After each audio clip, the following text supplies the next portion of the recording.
Bapak sekalian dari jamaah tabligh. Syukur saya selalu sejak dulu mendukung, bersimpati kepada jamaah yang selalu dengan hati ikhlas berdakwah kemanapun penjuru dunia ini, dan itu memberikan kita semua suatu ibadah yang amal ibadah yang sangat baik untuk kemajuan umat dan kita semuanya.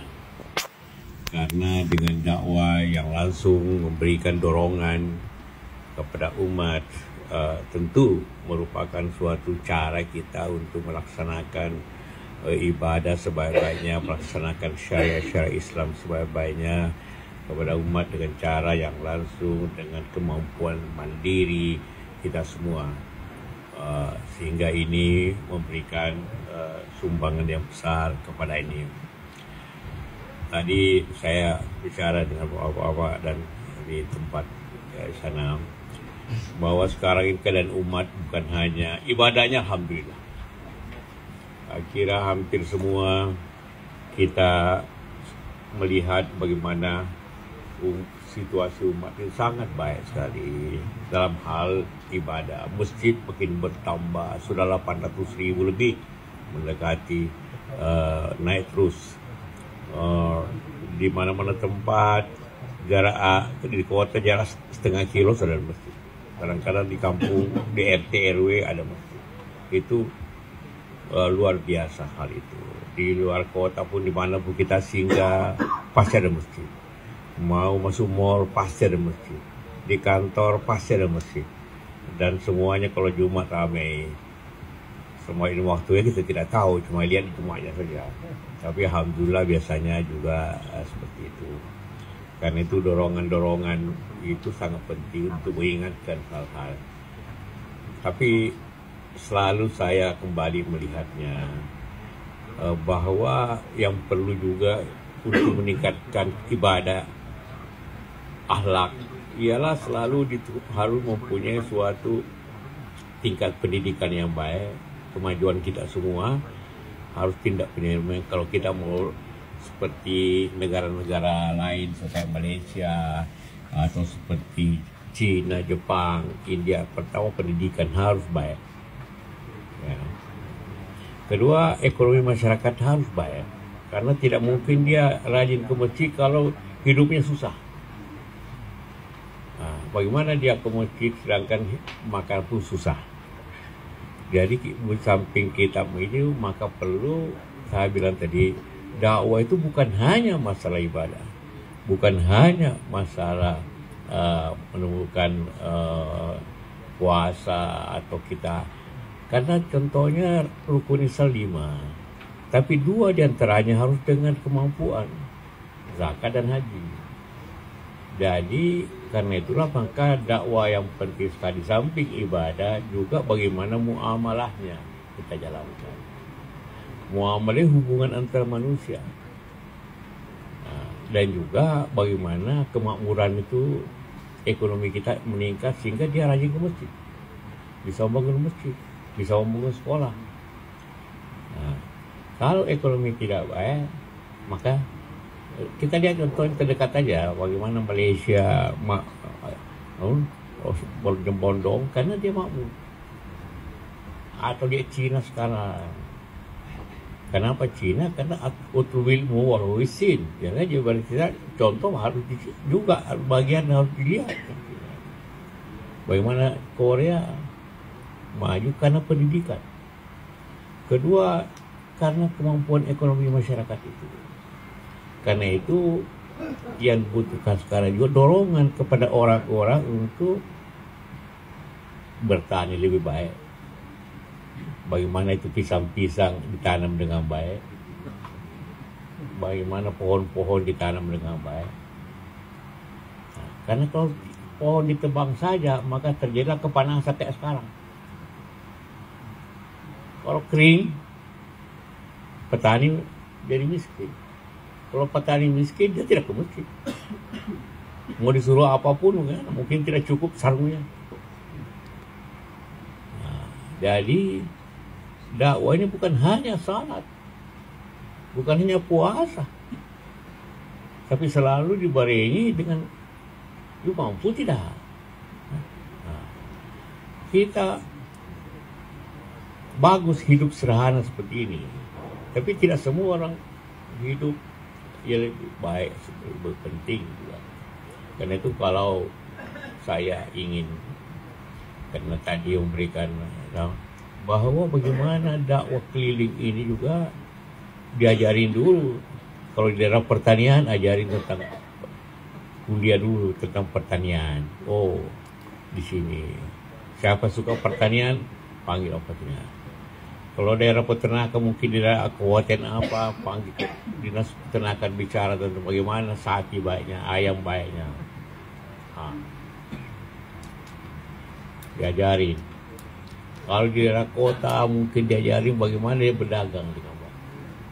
Nah, di samping ada ke masjid, kan ayahnya juga setelah kita salat Jumat bertebaranlah di muka bumi. Nah, untuk menuntut rezeki masing-masing. Itu juga perintah untuk bertebaran. Jangan. Jadi sekali lagi dakwah itu bukan hanya salat, tapi meningkatkan kemampuan masyarakat sehingga dia bayar zakat, dia bisa naik haji, dia bisa sekolah, dia bisa bikin pesantren. Jangan nanti Cina semua yang milik Indonesia ini. Kalau kita tidak ikut dagang, semua nanti milik ini, nanti beli semua Cina ini. Coba ada di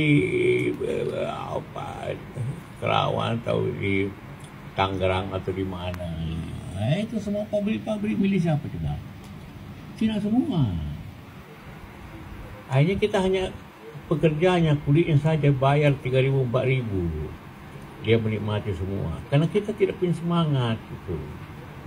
Jadi apapun disuruh ke masjid, kalau tidak ada kehidupannya yang baik, dia tidak bisa. Nah, jadi dakwah ini harusnya bukan hanya itu. Mari kita tetap berusaha bawa dakwah, tapi dari masyarakat juga harus naik kemampuannya. Nah, bagaimana seperti ini daerah kering, bagaimana tanam pohon-pohon yang baik. Nanti Dewan Masjid punya program itu. Untuk masjid-masjid harus ada pembibitan. Kita Dewan Masjid, karena itu visinya ialah memakmurkan dan dimakmurkan masjid. Jadi kita harus memakmurkan masjid. Tiga kelompok yang memakmurkan masjid, yang membangun, yang mengurus, dan yang berjamaah. Bukan hanya yang berjamaah, biar kelompok berjamaah, tapi tidak yang bangun masjid, tidak ada yang pelihara, takbirnya tidak bagus, bagaimana mau bagus? Jadi tiga. Tapi kemudiannya masjid itu juga harus membantu masyarakat sehingga masyarakat itu bisa makmur. Ya, tidak berdiri sendiri. Jadi cuma Rasulullah kan masjid digunakan untuk macam-macam, termasuk karena masjid di mana-mana juga ada usaha, bisa. Bukan masjid yang usaha, jamaahnya usaha. Nah, inilah tentu harapan kita semua bahwa dakwah itu lebih luas daripada itu. Karena kalau kita tidak makmur, akan kita dikuasai oleh non-muslim. Akan dikuasai. Kemarin Paus datang, kan? Di seluruh media koran dan TV sepanjang hari muat Paus itu. Tahu berapa penduduk Katolik di Indonesia? Itu cuma 3 juta. 3 juta apa nih? 3%. Kenapa mereka? Karena orang terkaya di Indonesia Katolik. Jarum itu yang Katolik. Cina. Kedua media dikuasai Katolik. Kompas apa. Jadi kita butuh dorongan. Jadi nanti dakwanya Pak tokonya bagaimana, belum dibuka kiosnya. Buka, dagangnya harus baik. Di samping itu setelah itu bikin salad. Nah, Masih begitu jadinya, baru kita bisa melaksanakan yang benar secara Islam. Baru bisa. Inilah hal-hal yang perlu saya ingin, sahabat-sahabat saya ini yang perlu untuk saya sampaikan, supaya kita semua bukan maju umat ini kayak di Arab, di tengah, di Turki, di Kuwait. Semua orang mampu orang Turki, ke Dubai yang mampu orang Dubai, tapi sekarang orang asing masuk. Tapi kita 200 juta yang banyak, tapi kerjanya 100 orang kaya, 85 orang Cina dan orang Islam. India cuma 15 orang Muslim. Ini perlu diberikan jiwa dari kecil. Ayo buka toko, kayak sawamu itu kecil itu kan ambil baik, nanam sawah begini baiknya. Jadi acara seperti ini, jadi bukan hanya di ulama dipanggil, paling ahli-ahli pertanian bicara. Siapa yang suka pertanian kumpul sini, karena suka pertanian. Itu akan menjadikan umat ini, dan itu pasti nanti berapa tahun kemudian zakat naik. Jangan hanya ajarkan zakat itu sekian persen ini, tapi kalau orang tidak punya uang, bagaimana berzakat? Sekarang kasih umat naik dulu. Jadi itulah bagaimana dakwah yang kita harapkan pada masa datang. Karena Bapak ini, itulah harapan saya. Insya Allah sekali lagi saya ucapkan selamat, dan ini bagi saya juga acara rutin untuk selalu bertemu dengan bapak-bapak sekalian. Dan terima kasih. Wabillahi taufiq wal hidayah. Wassalamualaikum warahmatullahi wabarakatuh.